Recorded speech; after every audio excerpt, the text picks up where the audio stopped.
about the Colorado River. You're still reading about it in the newspapers.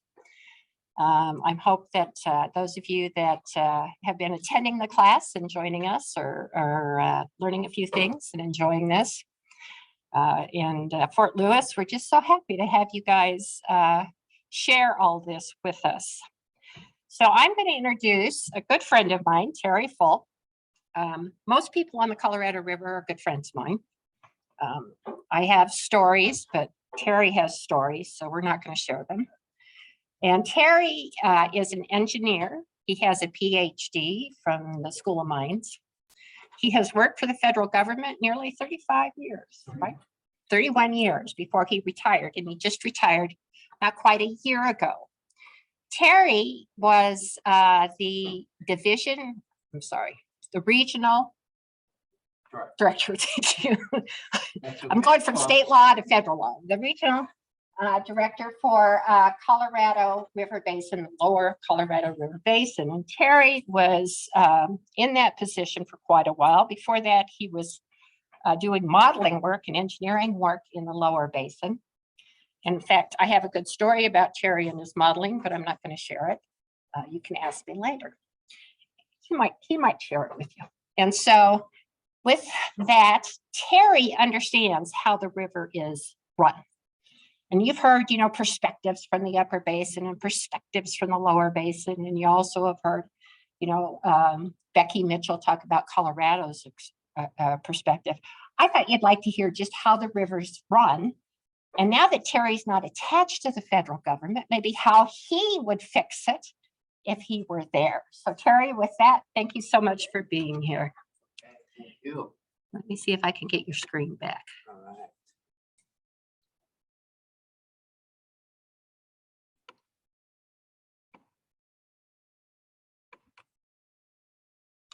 There we are.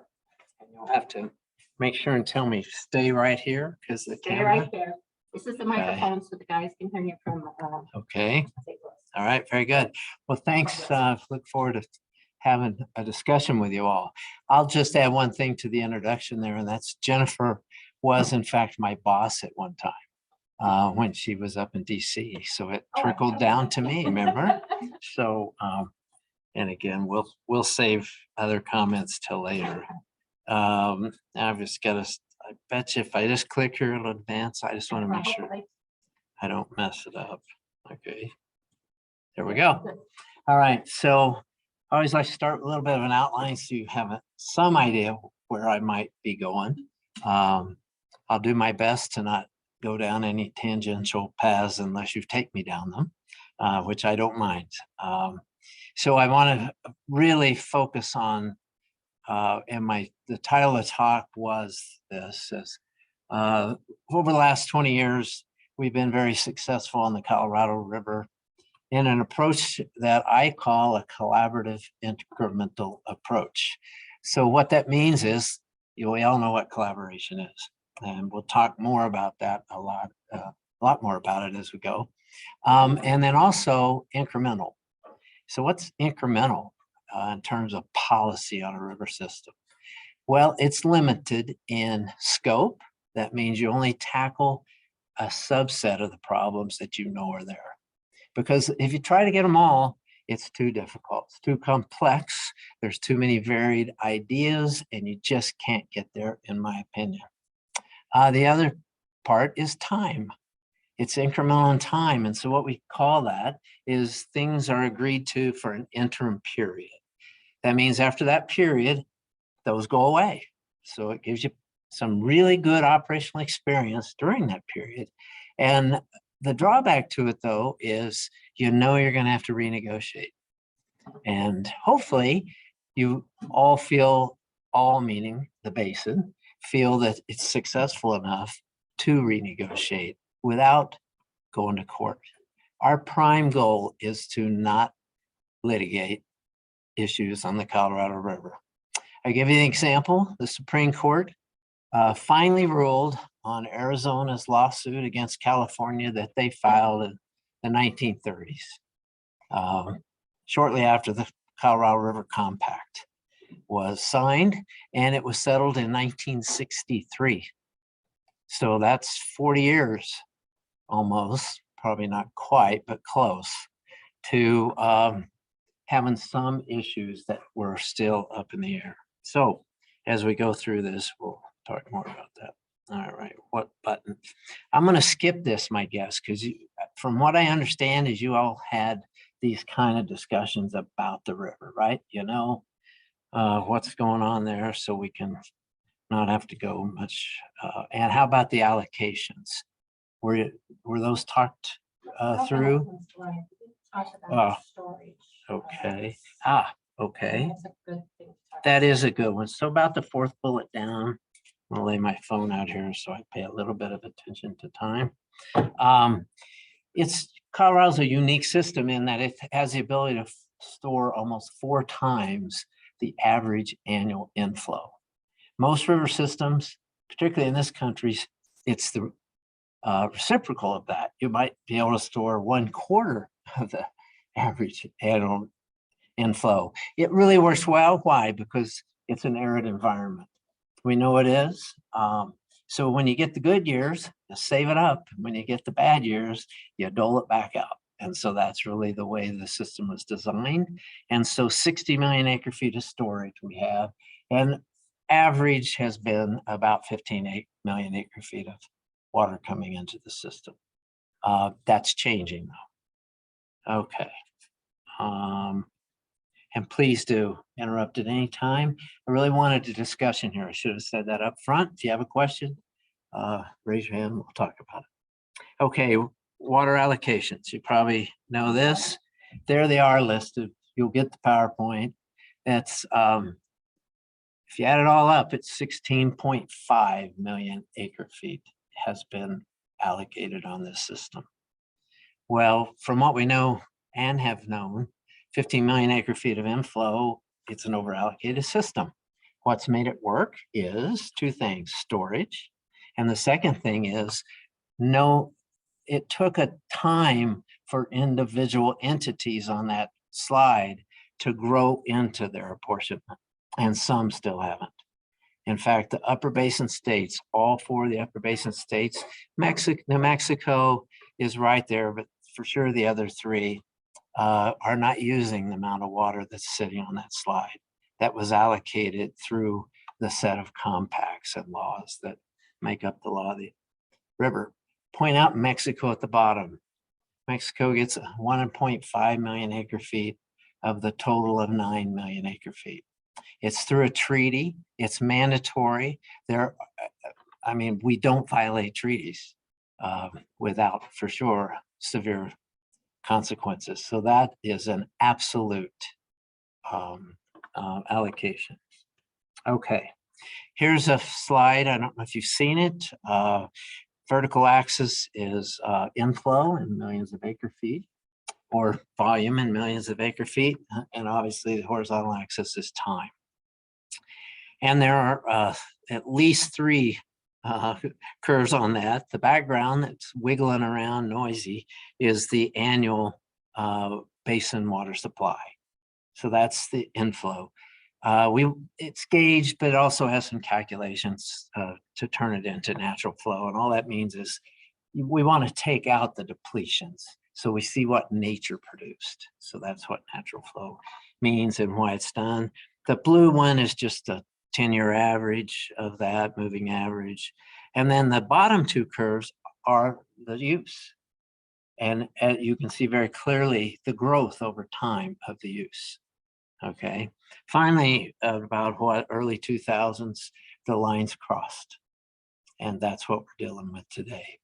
The lines have crossed for 2 reasons: use and supply. And we'll talk about it. We can't really change supply. There's cloud seeding going on, and there's some places where it appears to work, and then a lot of places where it doesn't do anything, but we can't change the supply unless we do something radical engineering wise, like move water from the Mississippi River or some of these other, I won't say crazy, but kind of far out there ideas. Okay, let's see. I think that's everything I wanted to tell you about that slide. All right, so the drought, we all know about this drought. 20, it's the worst 23-year period, driest. We say provisionally because there's a lot of these calculations and it all has to get done and then pass through for peer review and all that. So that term provisionally is always in there until all that happens. 2012 to 2021, it's the driest 10-year period. During this time of this last 23 years, only 5 years have been above average, only 5. Everything else has been below average. That's actually not that unusual because it's so much of a variable system, but only 5 is a bit unusual. Tree rings tell us we have about a 1,200-year tree ring reconstruction, that there were mega droughts, one in the mid 1100s. That's worse than this, but this looks to be maybe as dry as any 23-year period in 1,200 years. And I add a bullet at the bottom because I bet you Brad's been here, and Brad is, I think, really right on. You notice I use the term likely, seeing aridification. I don't think the word likely will be in there much longer because of temperature, declining snowpacks, the earlier runoff, the things we're listing there. It's a reset.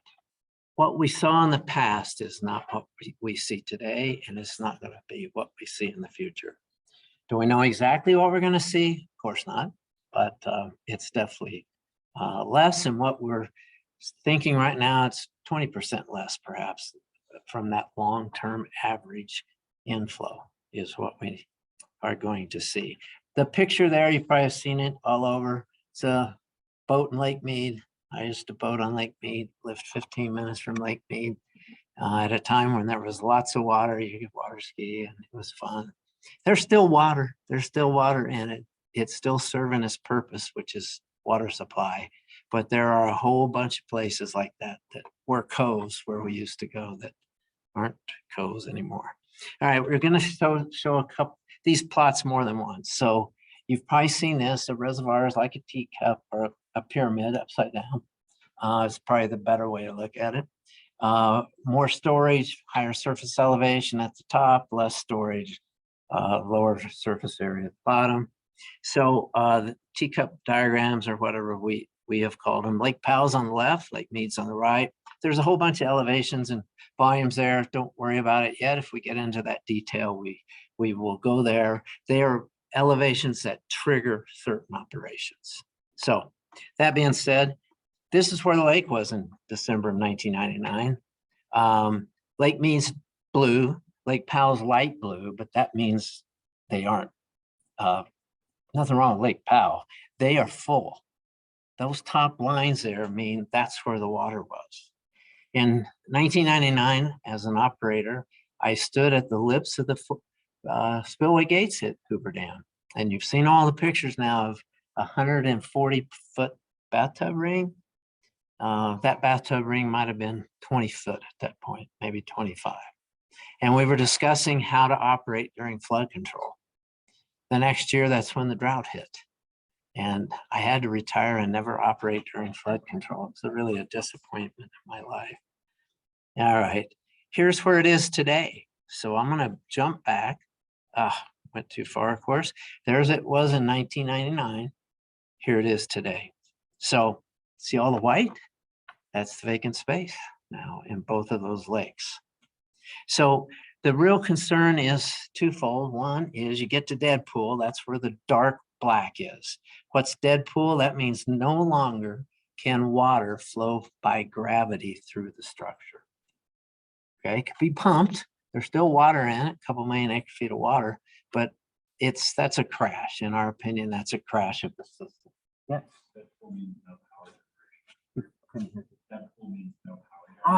Well, that's just perfect timing. I'm going to show you a slide. Lake Mead, that's true. The caveat, though, is you got to have a certain amount of head in that water, meaning you can't go all the way to dead pool and turn turbines. There won't be enough potential energy left. Do you Okay. mind repeating the question? Oh, sure. I'm sorry. The Thanks. question was, at dead pool, does that mean no more power generation? Is that correct? So as always, it's a complex answer. Essentially was my answer at Lake Mead. At Lake Powell, it's different because it was designed differently. And I'm going to show you a little schematic there. And so again, you could go to dead pool, but you wouldn't be really turning a turbine. There just isn't enough potential energy. You need probably another 100 feet or so of water to still turn it, and it'd be very inefficient. Okay, here's the cartoon for Lake Powell. So power pool, and I know the folks on the out there in Ethernet land can't see this exactly. There's a 3490, if you see that figure for you all right here, I can point to it. Power pool. Notice it's not dead pool, it's up here. And the reason is the plumbing was designed so to go through the turbines, it came out of a different intake that's higher than the intake to take it just down the outlet works, as they're called. Okay, so it's above dead pool. And then you also have to above that have the sufficient potential energy head. Does that answer? Okay, so that's a big concern, is to lose generation out of Powell because it funds a bunch of environmental stuff as well as through the power revenues. So these are really intertwined systems. So you had a question. Yeah, do you know why it's designed that way? Like, is water lost through the turbine? Okay, the question was, why was it designed that way? And my quick answer is, we thought we knew more at that point. We did. It was an efficient way to do it, and no one ever thought we'd run out of water. I think it's as simple as that. Yeah. Okay. So the little cartoon sets that up, and I think that's enough. All right, so I want to go to this idea of collaboration. So you know something about the physics of and engineering of the system, the allocations, that sort of stuff. This plot is in the vertical axis again, is volume in millions of acre feet, horizontal time, and there are two curves again. Dark blue's mean, light blue's Powell, and it's the storage in those lakes over time. Okay. Once a year, major storage, plotted up. That's essentially what that is. Okay, so notice in the early part, 1937 and beyond, there's only a dark blue. Why? Like Lake Powell wasn't built yet, right? Then when Lake Powell came online in the 60s, then that storage got built up. So why did I plot this? You've gone through the law of the river, I think, a bit. I'm not about to take you through that again, I promise. Each of those vertical marks is a particular agreement or milestone or court case or a decision or something that forms a part, is a piece of the law of the river. And sometimes connecting that to storage makes a lot of sense. And so I'm going to look at the last 20 years. So if you move yourself over to about 2000, there was a little mark there. It says 2001 interim surplus guidelines. Everybody sort of see that? Okay. What was that? That was an agreement that said, hey, we're full of water. Remember I was telling you, 1999 spillway? We're full of water. We need some guidelines on how to determine how much surplus water is available for folks to take. Surplus means over your allocation. Now, it's not a free for all. Not everyone gets it. It's all parts of other pieces of the law of the river. And one is the Supreme Court decree in '63 made the Secretary of the Interior the water master. And that water master role, part of it is determine when it's a surplus and then allocate the surplus. So as a regional director, that authority was directed to me, but that didn't mean I really made the decisions. It mean I teed them all up. And they went up to folks like Jennifer and further to the Secretary of the Interior. So we wanted guidelines. We wanted actual rules that people could follow, that they would then know, hey, we're going to get surplus likely in the next 2 years or whatever. Those were signed in 2001, first year of the drought. Guess what? We didn't really need surplus guidelines. What we needed were shortage guidelines. We didn't have those either. Secretary could declare a shortage. Secretary could allocate the shortages via the priority system. I think you all are familiar with that. In Western water, there's a strict priority system. But how much shortage? How much shortage isn't just this year? It has to look down the road. What do you think the water supply might be? Because you got this carryover storage again, right? If you just allocated it year to year, you'd be guaranteed to probably not short enough if you're in a drought, right? So we need shortage guidelines. Nobody wanted to talk about it at all. We just put in surplus guidelines. Everyone said, it's going to turn around. We're going to get more surplus. And that first 5 years was the lowest 5 years on record. And we depleted the storage from near full to about half full in the system because we kept allocating water, including surplus water, because we had guidelines in place. So we could say, boy, that was bonehead. But, you know, at the time, there was a lot of real thought put into it, and people who really felt, including scientists, that that drought was not going to last, that it was an aberration. It was the worst 5 years ever recorded. We'll come out of it. So we depleted the storage. That's what the storage is for, is to use it when it's in times of bad hydrology. So then there are 3 other ones out there that I want to talk about. One is called the 2007 Interim Guidelines. There's a couple in there about Mexico, 2012. Oh gosh, I should have worn my glasses. 2017. Anyway, the minutes. We'll talk about that in a minute. And then this drought contingency plan. All right. So interim guidelines. What is this? Well, we wanted to get agreement on how to allocate shortages. So that's part of it. We also wanted agreement on how to better balance those 2 reservoirs, Powell and Meade. Powell's on the upper basin side, Meade's on the lower basin side.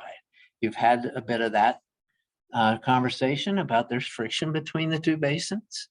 There's good reasons to keep one full or the other full. And the way the old rules worked, and there weren't many rules, was Powell had to get pretty full before it would share additional water to Meade. It would always make a release of a minimum value, but it wouldn't go more than that until it got almost full. So you could get Meade pretty low, Powell really pretty high, but you still weren't sharing the water. So the idea there was not to operate them exactly in tandem, but operate them not where one has to get really high because it's a shared water idea. Okay. And then the last thing was we wanted to allow banking in Lake Meade, water banking. Is that a term that I see some nods? Okay, water banking had never been allowed.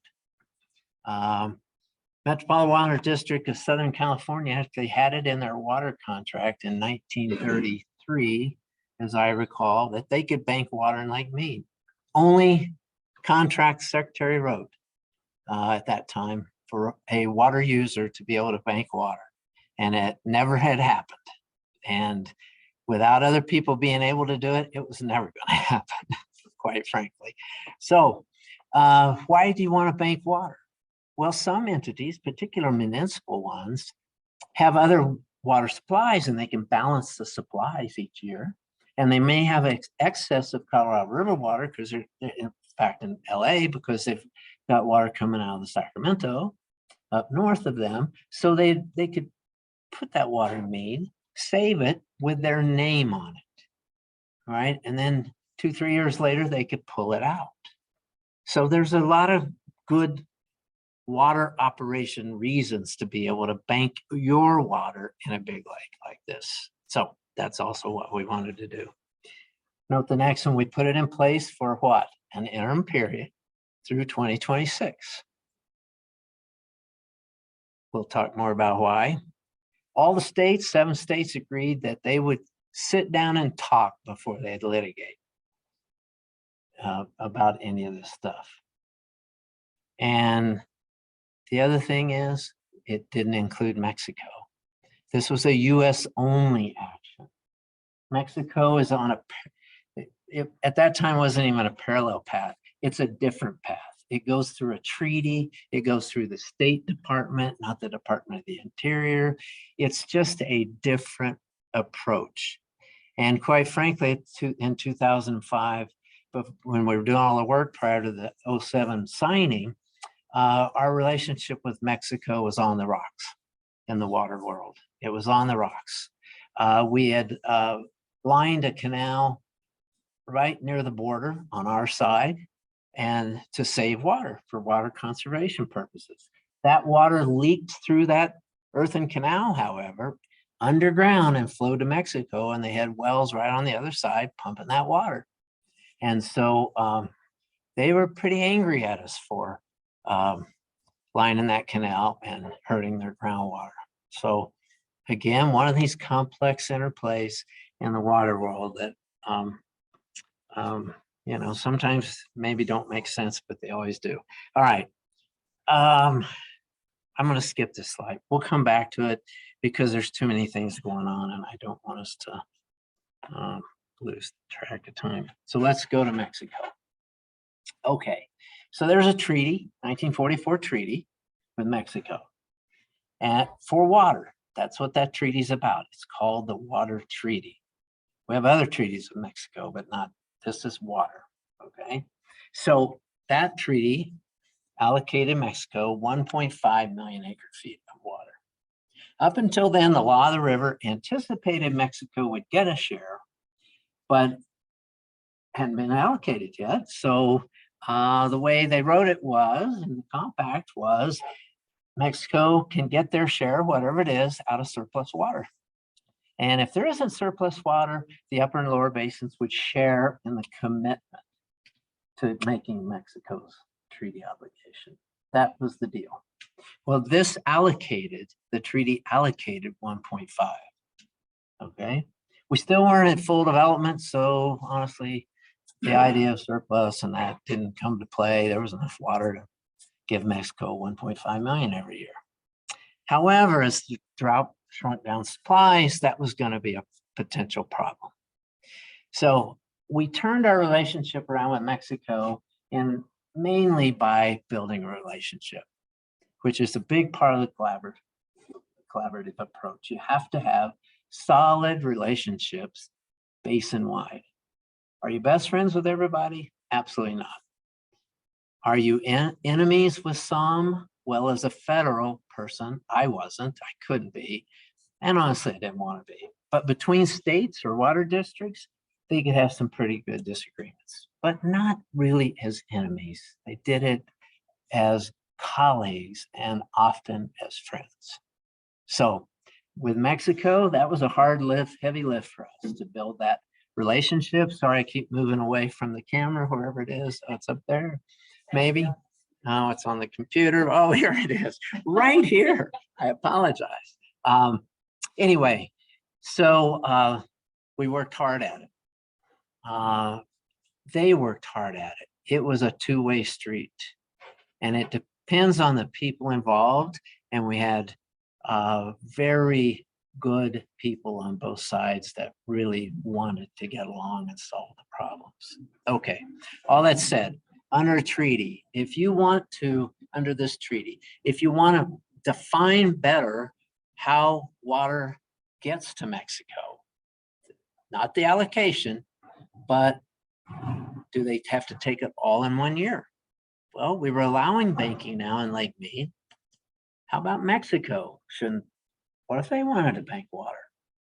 There was no provision in our guidelines in the US for Mexico to be able to leave water in Mead if they didn't need it that year and take it another year.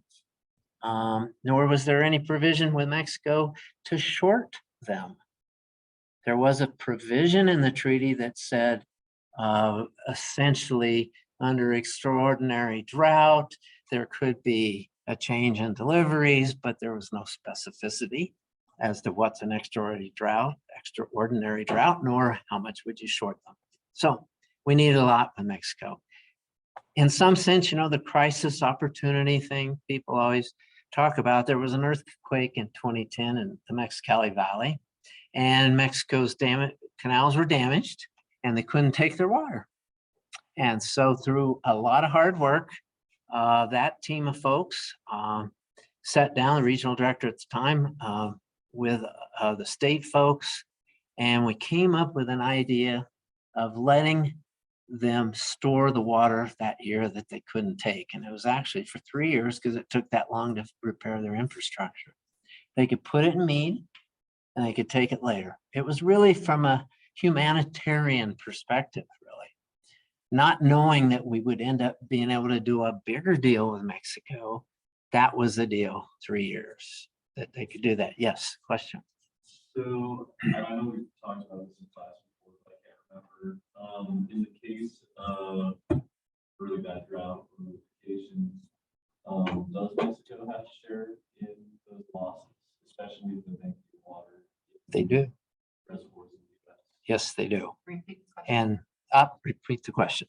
And the question is essentially that does Mexico have to share in reductions, much like the US, when in severe drought or during drought? Did that capture your question? Okay. And my answer is yes. And I'm going to get to it because that's the next minute. So minute 319 then came along. So what was that? We had good success. We built pretty good relationships. And now we wanted to get Mexico to agree.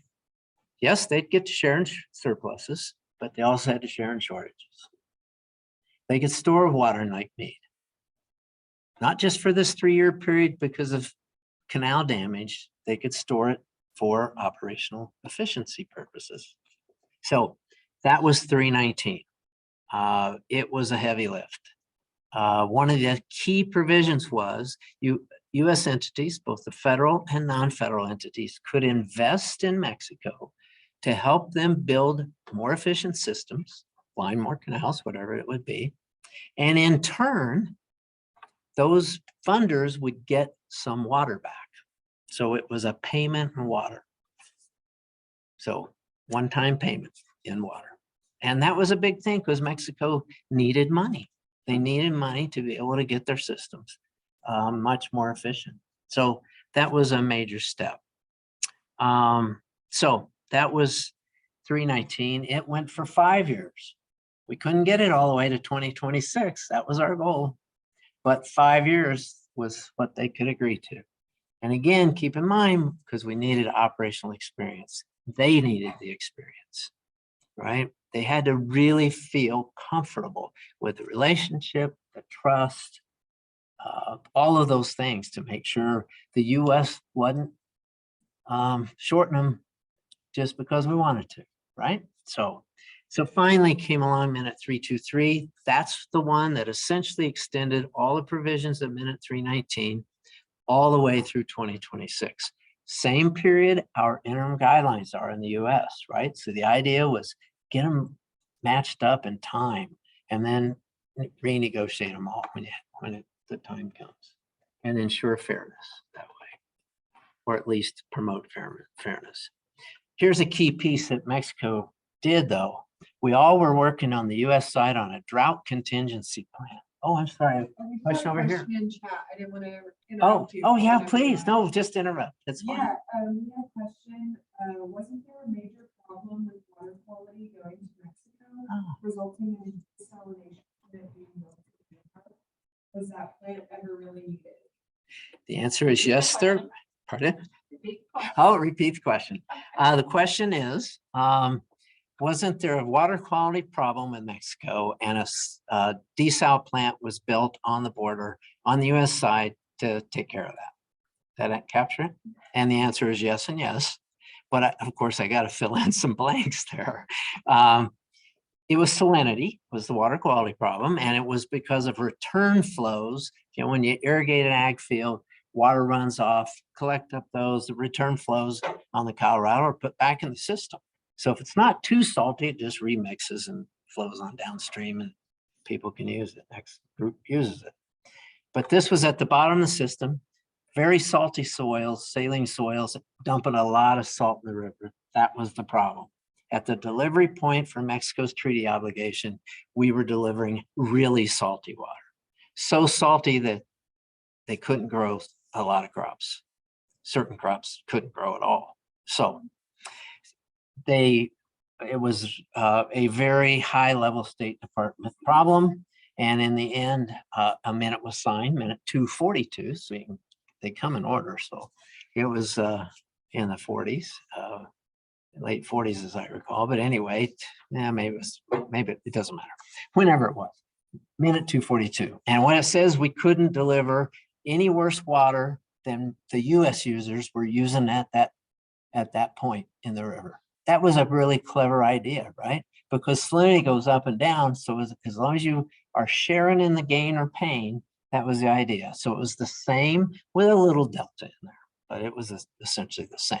So the idea then, how did we get rid of those return flows? We shuttled them off to a slough in Mexico. They agreed you can just dump them in this place. And guess what? That became a vibrant wetland. And to this day, it's a very ecologically important resource. So that was going to happen just until the plant got built. And then the plant would take all those salty return flows, clean them up, put them back in the river. The plant's never operated for many reasons, but here's a few. Had some design flaws. Didn't use probably the best technology because over time, we knew it was the best technology. At that point, it wasn't that clear and it was a cost-cutting measure. And it was really expensive to operate anyway, once we got it built. So we've run it only 3 times in its history, all for tests. One ran for 15 months and ran fine. But today that plant's mothballed, it'll never run. And it'll never run because everything's so old in it. The technology, the membranes, it's reverse osmosis. The membranes are 12-inch and all standard now is 8-inch. I mean, you're not gonna go make one-of-a-kind membrane. So anyway, that's not probably the gold star of the federal system, if I could say it that way. So thanks for the question. All right, so these are just pictures. So I'll go through them quickly. Here's the Mexicali Valley. That's where the earthquake was. You can see the damages it did. There's repairs that are happening. And these are things that the U.S. Could help fund eventually with the other minutes. Here's some environmental stuff that we, in fact, partnered with Mexico to build. I call it farming habitat. So you take some water and you build what the flora and the fauna need. And you supply water to it. And as dry as it is down there, that's the only way. And it's missing because why? All the water is being used upstream, including by Mexico. So no water's flowing in the main stem of Colorado, all the way to the delta. Okay, thank you. All right, here's my most favorite picture maybe of the day. Upper left, there's the riverbank bed. Normally, it's dry, nothing in it. This is down below all the diversions, including Mexico's. The upper right is when we were doing it, an environmental flow. It was called the pulse flow. And that's water that's we've released and no one took to get to the environment. And you can see the water starting to flow down. Bottom left is when the water's all flowing. And then the bottom right is the favorite picture. It's me and the environmental person who was so involved here, Jennifer Pitt. And Jennifer Pitt will be here next week. There you go. And we're standing in the river where there's never water. The locals all poured out. They brought their kids. You can tell I can be emotional now about it. It was that neat of a thing. All right. So, yes, sir. They've only done one pulse. They have not repeated that. That is correct. And let me explain why. Gosh, thank goodness you're the moderator here. The question was, we've only done one pulse flow and why? And yes, only one.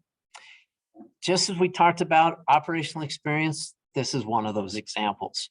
With a lot of data collection, what we found was we could use that water in a better way for the environment. And that was in the way of farming habitat. Rather than the big pulse flow, it helped, but then it dried back out. So rather than put that volume of water down the whole river system to the Gulf anymore, like this one-time deal, we split it up and farmed some, and we're farming habitat. The problem is you don't get the nice pictures. The locals don't get to take their kids down and play in the river. And over time, this is one of the things that will have to be dealt with over time. Are we going to make that river a real river again someday, all the way to the Gulf? So anyway, so what we found then, we have a surplus guidelines. We have the deal through the US through 2026. We now have a deal with Mexico through 2026. And guess what? It's not enough. There aren't enough cuts in the system to keep the lakes from continuing to go down.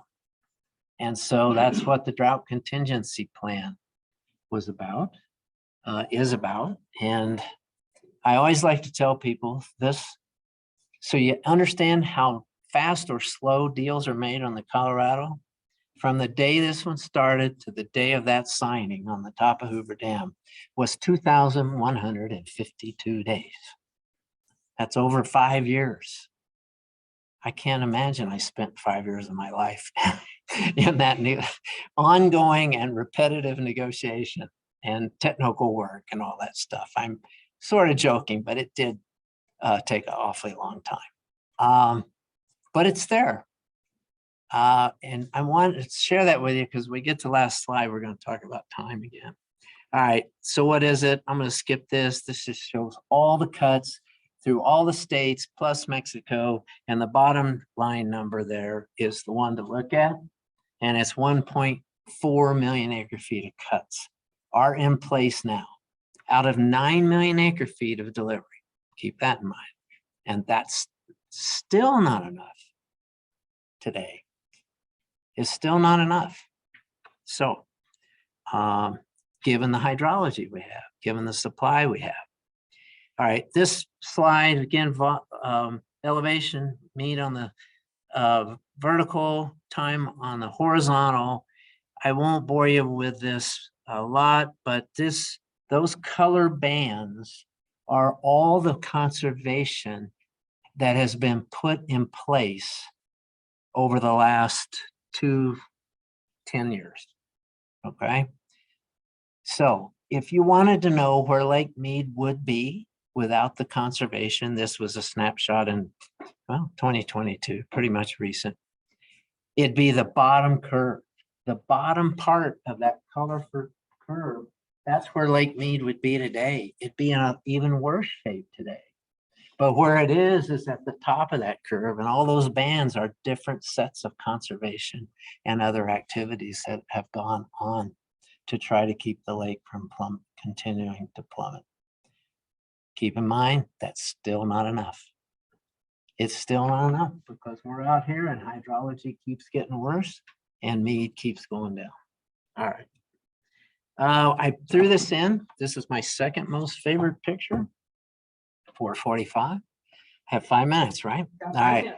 My second most favorite picture.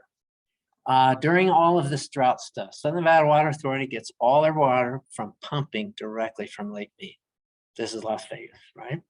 By the way, Las Vegas is the poster child for conservation. Over the last 20 years, roughly, they've added 750,000 people and reduced their water use by 26%.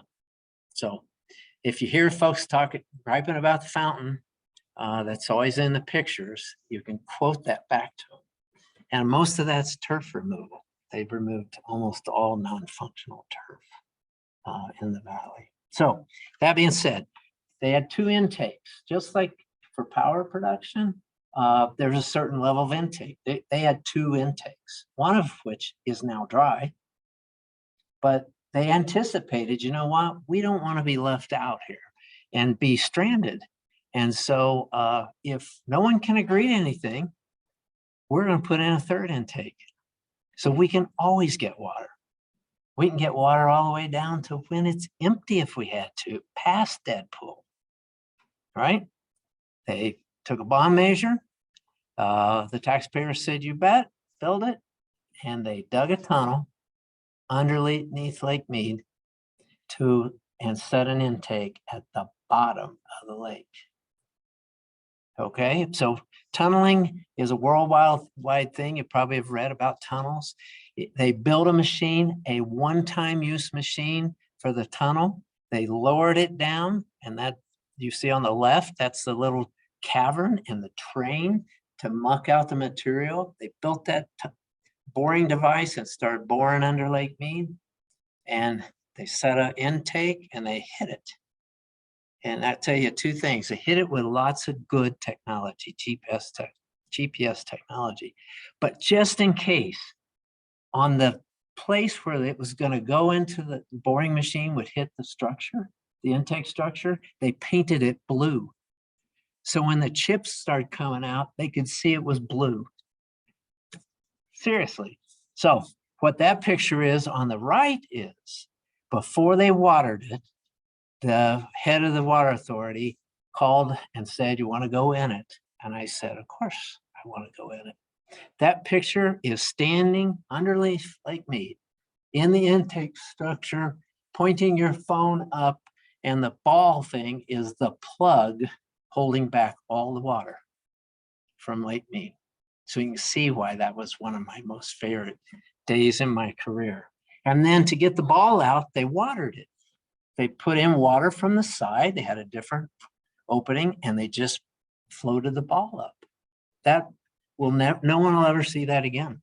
That thing is full of water and it's never gonna be unfull until whenever, right? Everything craters. All right, next steps. Let's jump right to that and spend the last couple minutes about that. If you've read the papers, the commissioner asked in June that the states get together and figure out a plan and present it to her.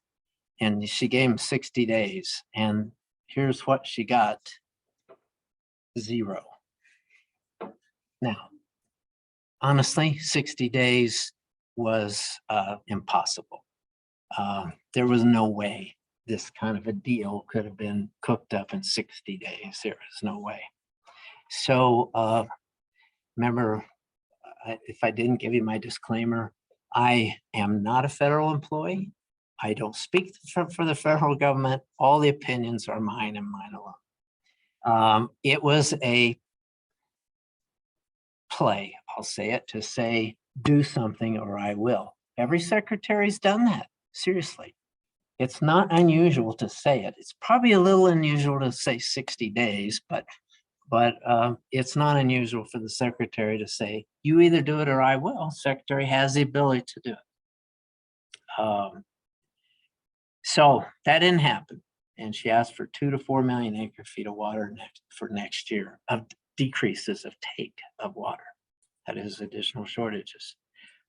So our reaction, notice I say our, we, please don't think I really do work for the feds. Is to say, you know what, we will relook at the guidelines.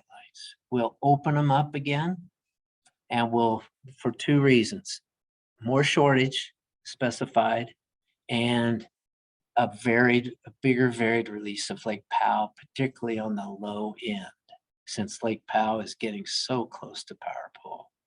We really need to be able to reduce that release more to preserve water in Powell, but of course that makes Mead worse, and we need more shortages as well. So that's just been announced a week ago, and will be done in the spring.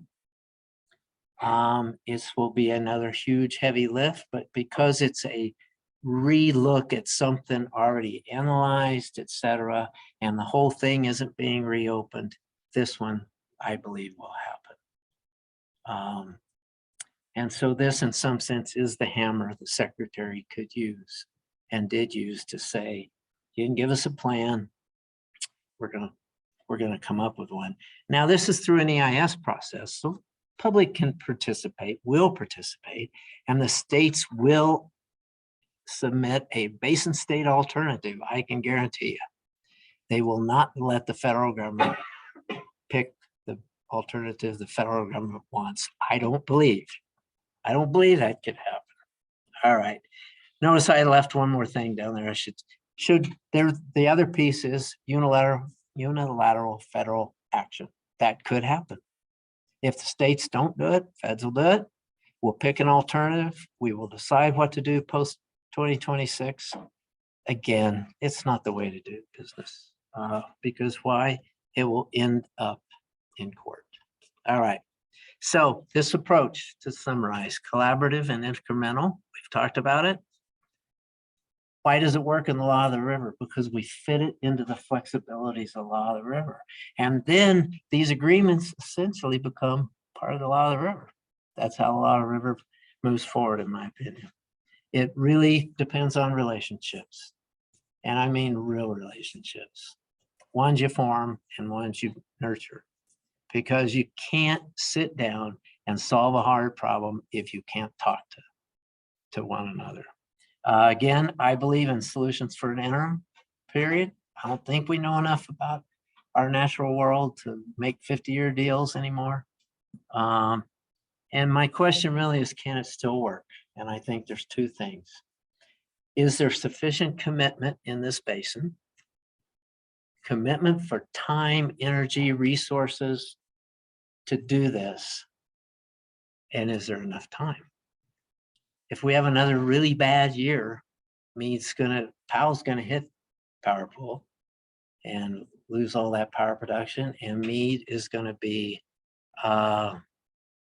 still able to deliver water, but not that far either from power pool, from effective power pool. So you want to get it there. So do I have an answer to my questions? Yes, I think will be commitment. Today, if I'm called everyone, what would I get? Would we get, if we did, Jennifer, would we say yes, the commitment's there? I'm not sure anymore.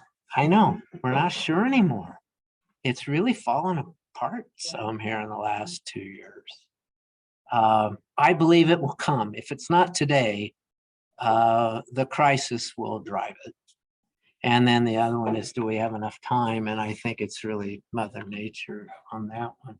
We probably have a couple years if we don't just get back-to-back worst case scenarios. Yes.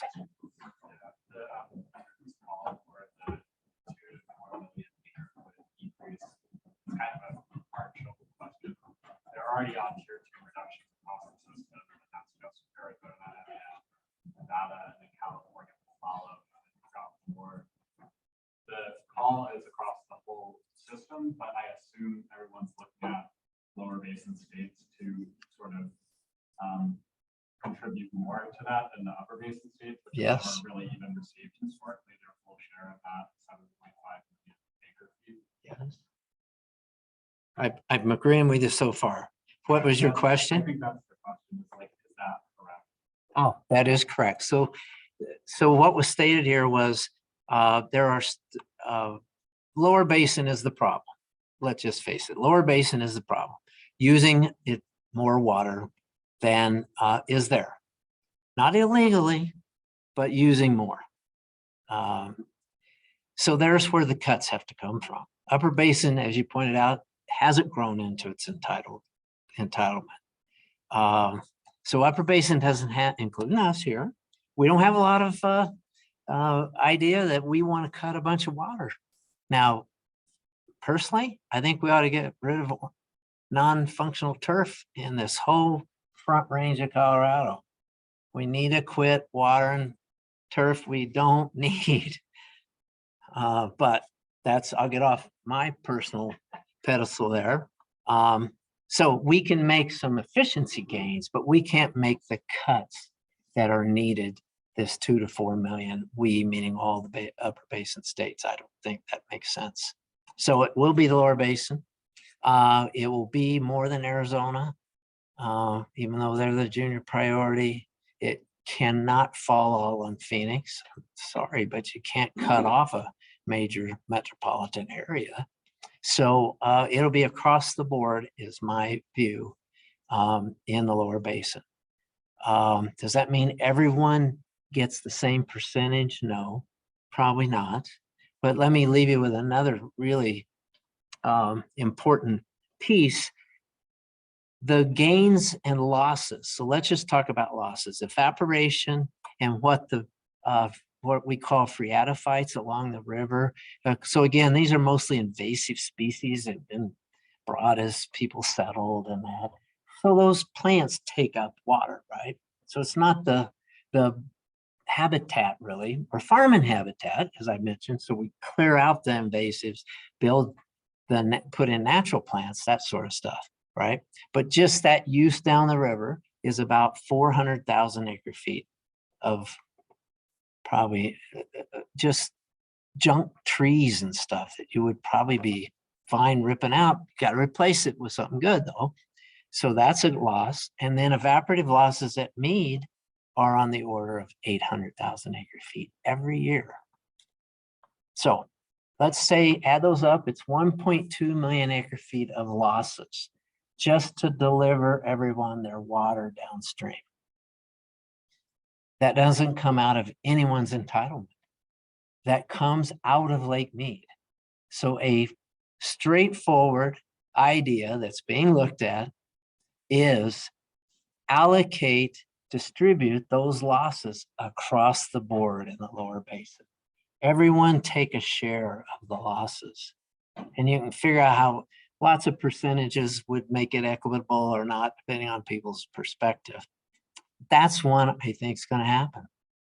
I think it has to. So you could get 1.2 million acre foot of reductions in delivery by allocating the losses of the system. And the way I like to think of it, it's the cost of doing business. If you want your water, you got to pay the cost of the losses to get you your water. So did that help answer your question? Of course, I went down a tangent, which I always do, but are there other questions? I know we're out of time. Yes, sir. Role of in-state prior appropriation systems, the interstate allocation of water when it comes to shortage. Yes. Okay. So the question was, what's the role of prior appropriation doctrine in the West and on the Colorado River when it comes to interstate allocations like that are particularly in the lower basin, if I could add that. Okay. So within each state, that priority system is followed. Okay. But then the overlay, which I think is your question, what about between states? So that's where it gets a little complicated. So here's an interesting piece of the law of the river. When Arizona lobbied hard for the federal government to build a project which would allow them to pump water out of below Lake Meade, it's called Lake Havasu, but if you've been there, and move it all the way to Phoenix and Tucson. And Arizona was never going to use their allotted water that was allotted to them in 1920s. They would never get it if they couldn't use it off stream. But California uses it off stream. They built a canal, everyone, right? So they wanted the feds to do that. To get that to pass through Congress, a provision was written in that law that made that project junior to all use in the lower basin. Well, to California, that's the use, junior to California. So there's an example of that's a cross-state priority that was written by Congress in order, and Arizona accepted it in order to get their project. So there's a lot of that kind of nuance, not that stark, I'd say, but there is that kind of nuance through all these agreements that states have, the 3 lower basin states have entered into. They store water, it offsets shortages, et cetera. I mean, it gets a little bit complicated, but did that answer your question? Well, Imperial claims, okay, we've got the priority, are going to shut us off. It's really up to California to make that decision. Is that correct? Yes and no. Within California, there's a priority, and they are actually the 3rd priority in California, but still very high priority on the river. I want to be careful with going down a tangent. Every year, all the contractors, as we said, the people that have contracts in the lower basin to get water, contracts with the secretary, have to submit in what they want for the next year. And we then look at it and determine, is it beneficially being used? Is it being wasteful? Have they put in conservation, et cetera? And we've only turned down one of those water orders once, and it was to IID. And we used it as a hammer because they wouldn't sign on to an agreement that was being agreed to that would wean California off of Arizona's extra water. They were able to use that because Arizona couldn't, but only year to year. But of course, year to year means you built a lot of homes and other uses, and now you don't want to give it up, right? So IID declined to join it. It was going to fail without them, and we declined their water order. And guess what happened? They sued us. Of course. But we all came together a year later. We got it done. Everyone agreed, and IID joined the party and dropped their lawsuit. I bring that up because that's how complicated it is, right? Within California, California could have told IID, hey, you shouldn't be taking that much water. However, they've agreed to that in California, so they have to go back to their own state system and undo that agreement, whatever that would take. So for us on the river, IID is a major player. They have to participate and they have to share. And will they share as much as some other lower priority? Probably not, but they will have to share. And they should. Yes, yes, that's their argument. Good point, Jennifer. And when yes, hello, yes. Okay, sorry, I can't tell if I'm interrupting or not. No. So we had 2 quick questions here and we're getting kicked out of our room. So hopefully we've got time to get them on the video. The one question was, are there engineering responses to reduce evaporative loss? And the other one was, if with the 50-year, we don't have the knowledge of the natural world to do 50-year plans anymore. How does that work with infrastructure? If we can't plan that far in advance, but we need to plan in advance for those types of, investments. Okay. First one, engineering solutions to reducing evap.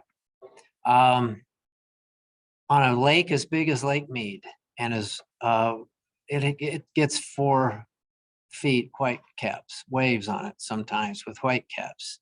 All of the small reservoir techniques, like put floating balls on it to reduce the area that's exposed to the atmosphere. Those will work on a really small reservoir, but they couldn't work on a big one like that. There's also a film that can be put. It's not a plastic film you lay, but a polymer film. We actually tested that on a small reservoir we have down around Yuma.